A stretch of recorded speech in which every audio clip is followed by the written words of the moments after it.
Hey, everybody. Michelle is back again. Friday, February 20th, 2026, part 2. SOS. SOS. We're sending out an SOS. A beacon, honey. There's a beacon and of those in the criminal negative energy who are in the consequences, in the effects, and they have snapped out of it. And now they realize the danger that this criminal negative energy poses, and they know the dangers to themselves, to their children, to their family members, blah blah blah blah blah. It goes down the line. These beacons or these SOS signals are coming from, like I said, from within the criminal negative energy sphere, whereas there are some individuals who have snapped out of it and they are living the consequences. As I've said, they are in fear and they don't have any idea who to trust because they are surrounded by cowards. Okay, they're surrounded by a sea of cowards, and they can't even trust. They are so gaslight. That gaslighting. That I told you how great that movie was, and I remember watching it back in the day. It was a old black and white movie, and man, the psychological torture that criminal energy can fortify into the psyche or into the thoughts, into the consciousness of individuals. Usually not just an individual, it's individuals. Whereas they can fake a moon landing. How powerful is that?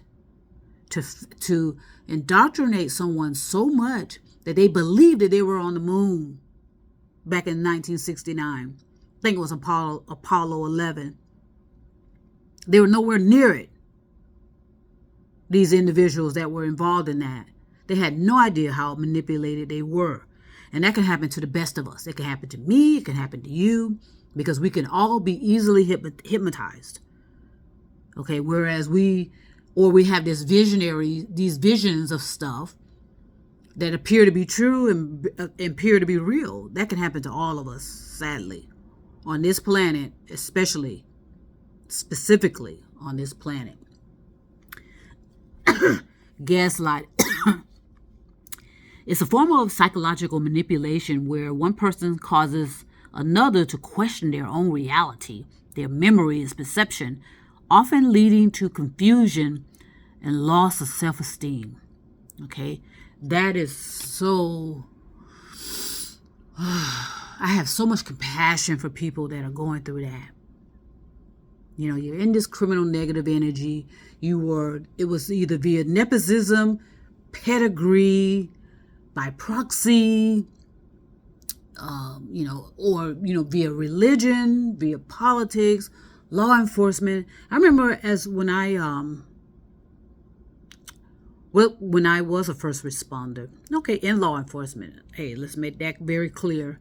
I've made it clear. I have thousands of videos to, I recognize how easily family members can be indoctrinated. And that's why they liked hiring that. They like hiring family members into all of these entities I've talked about, especially in religion, especially in politics. Woo! And it's but to experience it firsthand is it is a powerful affliction of criminal negative energy. And so that's why it's staying around as long as it's around. And it may be around forever on this planet, that encasement of criminal negativity. And it's going to, it's going to concentrate into something else, just as this planet Earth will. This pale blue dot will eventually spin out into another form of energy. and hopefully, and they take that criminal negative energy with them, because I sense that is the only way, if we cannot act collectively. Because keep in mind, if we had 1 billion people on this planet, the criminal negative energy would not have fortified itself, and now it's an entity on its own.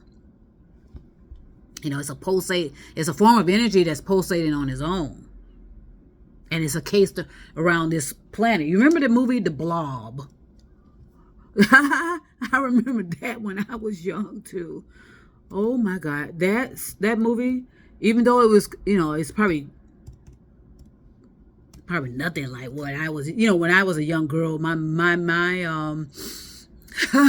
my imagination was, gosh. And you remember I said in one of my videos earlier, I was terrified a lot as a young girl. Terrified.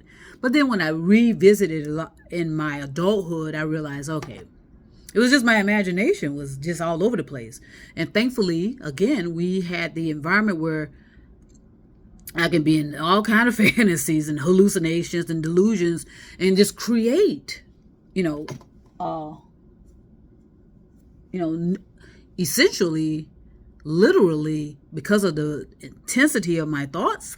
Even as an adolescent, I was able to create these terrifying moments sometimes. And and then on top of that, I had actual dreams of things that did come true. I had actual dreams of da da da da da. I've said a lot about that. But the movie The Blob. Oh my God. Oh, that was a movie to watch. I was terrified watching that movie.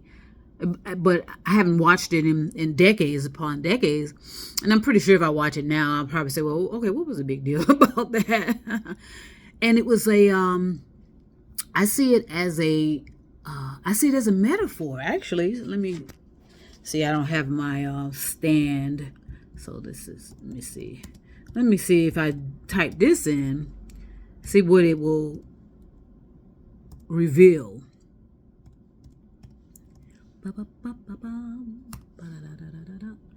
Let's see if these smart AIs can. Okay, it says a blob is often interpreted as a metaphor for communism, representing an insatiable or growing threat that consumes everything in its path. Okay, so that's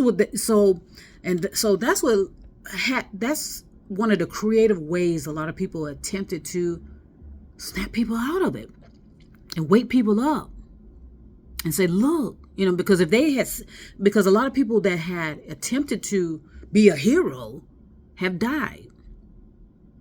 Okay, so I see someone wanting to be a hero is self-serving and self-absorbed, and usually those people end up being unalived.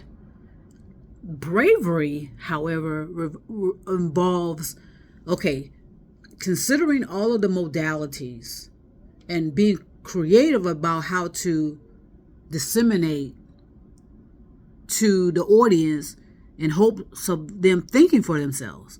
Sadly, that hasn't panned out on a larger collective. There's sprinkles of people who have detached themselves from the criminal negative energy. They snapped out of it. Okay. And they are realizing the realities of what is actually going on. And that's literally terrifying. When you are encased in that criminal negative energy, you snapped out of it somehow. You woke up one day and realized what you are assisting in perpetrating, your complicity, because you know what's going on, and you know that the person that knows too much, like I don't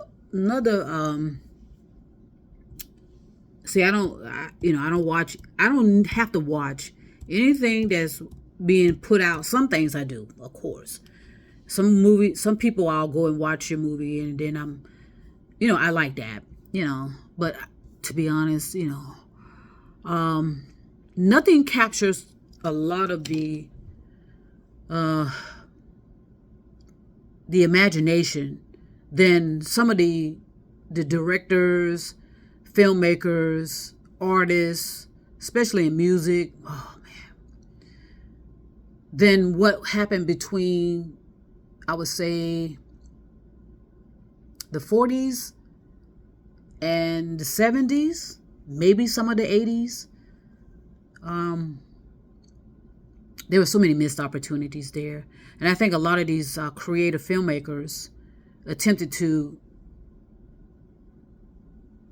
relay things to the audience, whereas they were not necessarily putting themselves in danger. They were being courageous, number one, and they were hoping a collective of people would snap out of it and get a grip.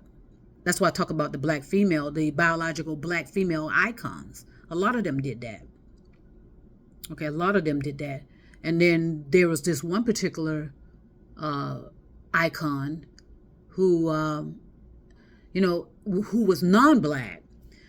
And I'm not going to say their name, but they also were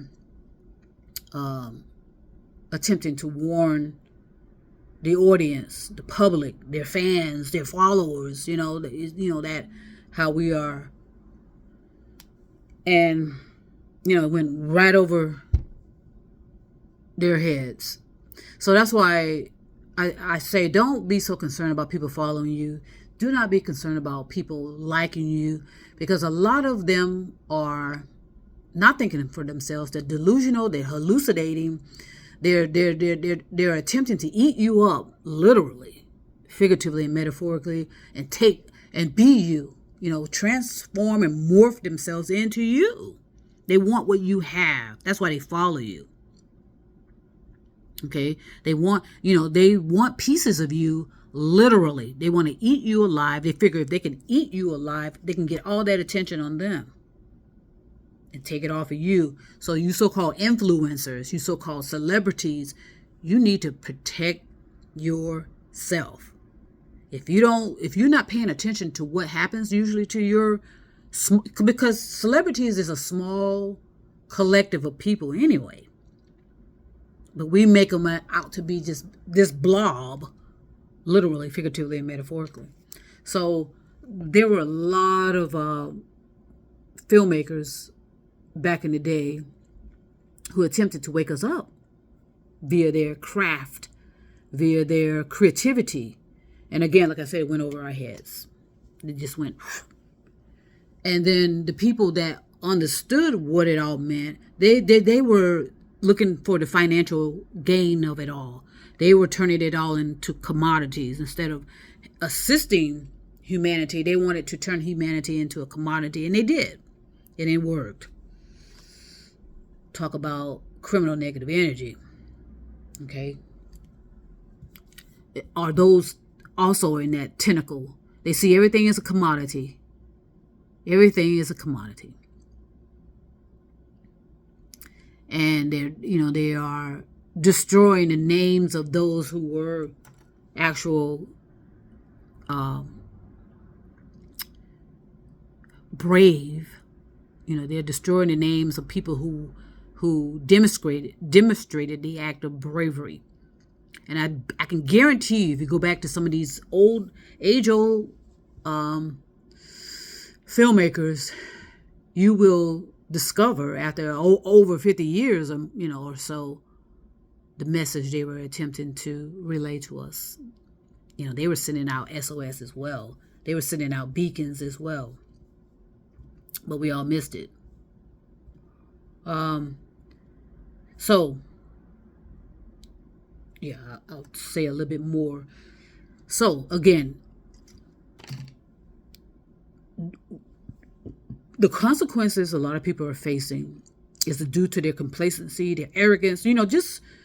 Just admit your failures there. Don't take it all so personal. Admit that you were a coward yourself. You snapped out of it and realized you are in the sea of cowardice and you want out. But you have children, you have family members to be considered and concerned about. And sadly, we can't protect everybody. You know, I've said this to my family members, and I'm going to say it again. You need to protect yourself. I cannot do that. Okay, since my parents' death, okay, I was concerned about them. You know, because they were over 70 years old, you know, and I knew it was coming to that time for them to transition. You know, I used to have dreams about that. I don't know if I ever shared that. I had dreams of when this particular situation was happening. This is one of the dreams I had. I knew something was going to happen. I didn't know what. And so I made it into something exciting to be happening. I remember one day laying in my bed, and this flash of that remembrance, or that flash of that dream was, you know, in my mind. I was laying down. I was just so happy, and you know, attempting to, you know, get a good day's rest, because I just came in from an overnight shift. I said, look, let me I can get a couple of hours of sleep in before I have to go back in again. And I can remember just laying in bed, and I was just feeling so, you know, there was like some type of relief, some type of freedom I was feeling, and And then 2 days later, well, let's put it this way. Certain things were happening. You know, I was, you know, it was just certain things were happening. I was kind of flowing. And then 2 days later, I got a call that my dad had passed away. And it was like, whoa. And so I knew in 6 months or less, my mom would be passing away as well. Okay. And so if you read my fiction book, A Daughter's Worth, that I put out, that I published in 2012, I mean, I laid it out in a fiction form. However, all of that, you know, some of the things, you know, we all know that with fiction, some things are true and some things are not. And so a lot of people took offense to what I wrote in that book, because a hit dog will holler. Okay, so I'm going to stop right now, and I'm going to come back again in a few and continue with this beacon of an SOS coming from those encased in the criminal negative energy.